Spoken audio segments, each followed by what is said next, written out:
y m24.com.uy.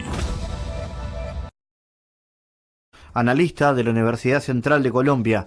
Nieto, el gobierno colombiano ha tomado algunas medidas para evitar desbordes en las protestas. ¿Cómo ha sido el ambiente de estas movilizaciones hasta el momento? Bueno, pues efectivamente esta es una de las movilizaciones más grandes que hemos podido registrar en el último año. La Plaza de Bolívar, la plaza central que en la ciudad de Bogotá tiene una capacidad para 55.000 personas y no dio abasto. Muchas de ellas quedaron en las calles alternas porque se llenó completamente. Cerca de 15 ciudades capitales se unieron a esta movilización.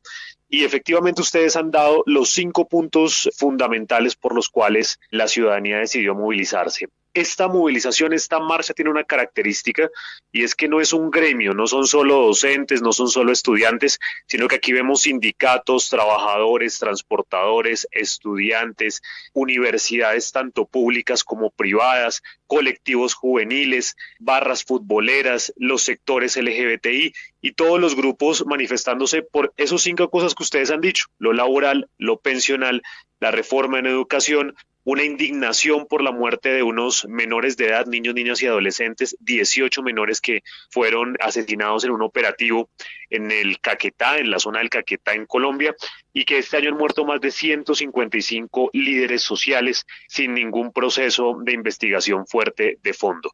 ¿Cuáles han sido las respuestas desde el gobierno nacional? Bueno, pues las Naciones Unidas ya ha dicho en 2 oportunidades que le preocupan esas recomendaciones que hizo el presidente Iván Duque a los territorios, a los gobernadores y alcaldes, que iban desde militarizar diferentes ciudades, como pasó en Bogotá desde el día de ayer, hasta pues dar la potestad para toques de queda y otras restricciones en movilidad. ¿Pueden existir puntos en común entre lo que está pasando en Colombia hoy con las protestas, con este paro, y lo que pasa en otros países, como ha pasado en Chile y Ecuador? ¿Se tocan algo en los reclamos? Sí, hay un ambiente, digamos, de alguna forma que está conectado, y es que Colombia está en un momento muy crítico en su proceso económico.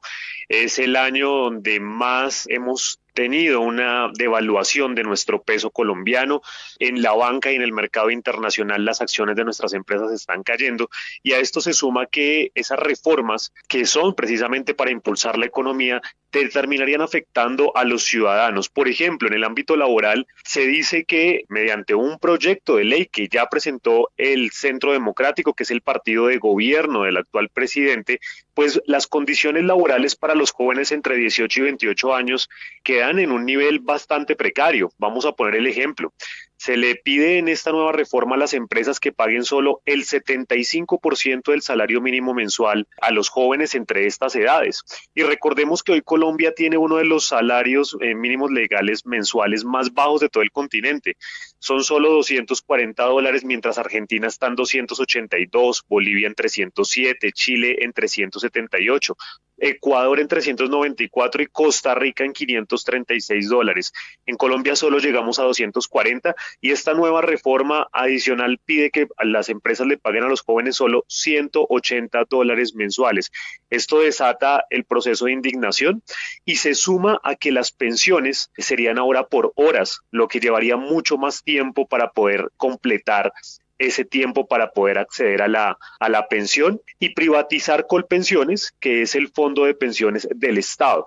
Si lo vemos, si hay algún tipo de relación con el proceso económico y social y con lo que está pasando en muchos espacios, entre ellos Chile, Bolivia, el mismo Venezuela, Argentina y Perú, que se han movilizado por situaciones similares, entre ellos también el tema de educación. Pero en Colombia, adicional a todo esto, tenemos el proceso de paz que no ha sido respetado en su totalidad, la muerte de líderes sociales y una indignación que incluso provocó hace menos de 2 semanas la renuncia del ministro de Defensa de este país. ¿Obedecen las protestas a algún sector político en particular o la convocatoria es más amplia y es menos politizada? Bueno, pues los partidos de oposición al gobierno del presidente Iván Duque han estado presentes, pero sin embargo hemos visto que hay otros sectores que no tienen una relación electoral directa y que han participado activamente.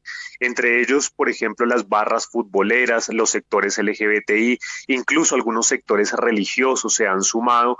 Tenemos también la participación de los grupos de docentes del país, FECODE, de los diferentes sindicatos de transportadores, incluso de extranjeros. A esta hora el último reporte es que en más de 10 países se han sumado los colombianos y las diferentes colonias que hay en dichos para poder apoyar esta manifestación social. En este sentido, entonces, ¿crees que luego de esta medida de paro van a continuar las protestas o finalmente puede derivar en que simplemente se dio esta reacción popular y no pasará más? Bueno, algo hay que rescatar para poder evaluar eso, y es que fue una protesta relativamente pacífica. La ciudad que más presentó algún tipo de desorden en el campo del orden público fue Cali, donde el alcalde de esa ciudad acaba de decretar un toque de queda a partir de las 6 de la tarde de hoy, precisamente porque se presentaron actos vandálicos y demás. Sin embargo, en el resto del país, a diferencia de otras marchas y movilizaciones, ha sido en relativa calma y de forma pacífica.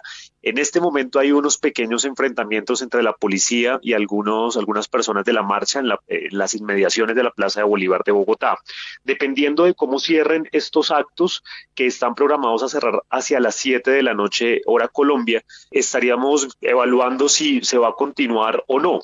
Pero lo que es cierto es que hay una indignación frente a esas reformas y esos paquetes legislativos que ha impulsado el gobierno nacional, y esto también ha conformado incluso unos comités jurídicos, que quiere decir grupos de personas que se han apoyado con abogados para instaurar los procesos correspondientes frente a este tipo de propuestas que ya están cursando muchas de ellas en el Congreso, como la reforma laboral, que ya tiene número y es el proyecto de ley 212 del 2019. En otro orden, Andrés, el presidente colombiano ha ordenado el regreso del embajador en Estados Unidos para dar explicaciones sobre una conversación entre la recién nombrada canciller, que fue filtrada a la prensa, en la que critica a su gobierno y también al Departamento de Estado. ¿Cuánto impacta este episodio?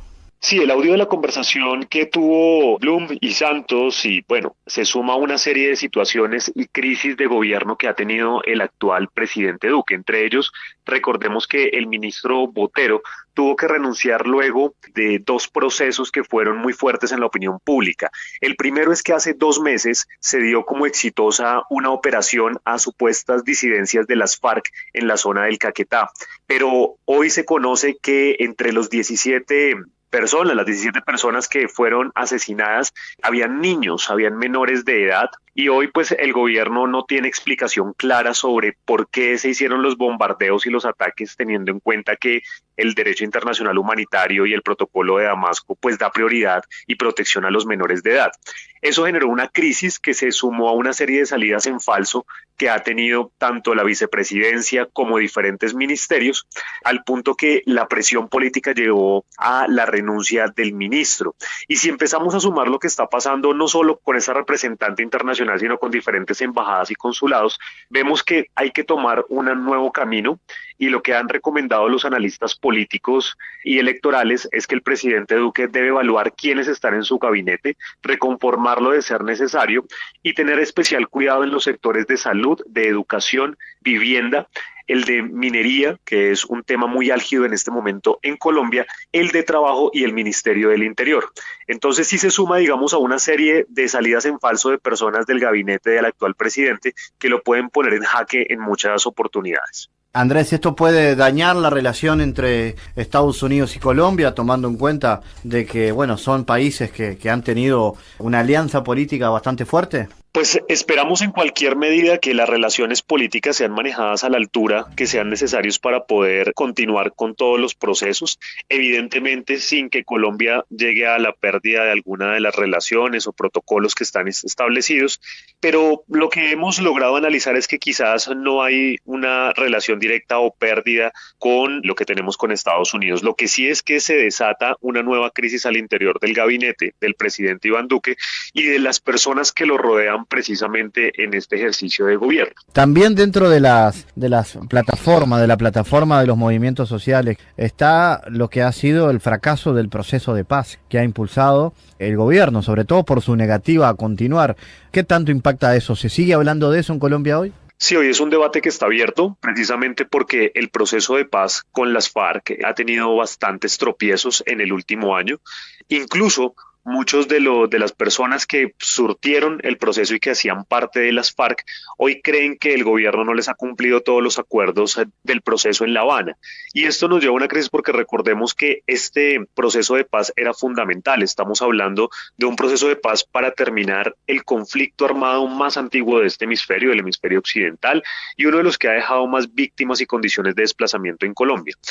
No podemos decir en este momento que el proceso fue perfecto, como todo proceso de paz tiene sus altibajos, tuvo sus temas que pudieron ser manejados de mejor manera, pero sin embargo la paz es uno de los grandes logros o tenemos que caminar y hay que proteger el proceso de paz. Muestra de ello es que después de iniciar esta mesa de diálogos en La Habana y a la fecha, Colombia ha logrado la tasa de homicidios más baja en más de 47 años. Es la protección directa de la vida y otros indicadores como secuestro y extorsión a la ciudadanía, especialmente a nuestros campesinos, han disminuido. Falta mucho, sí, pero sí hay en este momento un debate al interior de las organizaciones sociales, de los grupos políticos e incluso del mismo Congreso sobre cómo blindar el proceso de paz y apoyarlo porque hay que sacarlo adelante. Los ojos del mundo están encima de Colombia, los diferentes organismos internacionales que sirvieron de veedores están también apoyando e incluso la misma Comisión de Naciones Unidas ya ha recomendado en diferentes oportunidades y por diferentes medios la necesidad manifiesta y urgente de adelantar, fortalecer y además pues invertir lo que sea necesario en el proceso de paz, que como lo han visto no solo en Colombia, sino en el resto del mundo, ha tenido unos resultados. ¿Qué es lo que hoy más tranca el éxito de un proceso de paz hoy en Colombia? Bueno, recordemos que el presidente Iván Duque llega por la línea política del expresidente Álvaro Uribe Vélez. Ha sido una ala política en Colombia, un grupo, un sector que ha estado en contra del proceso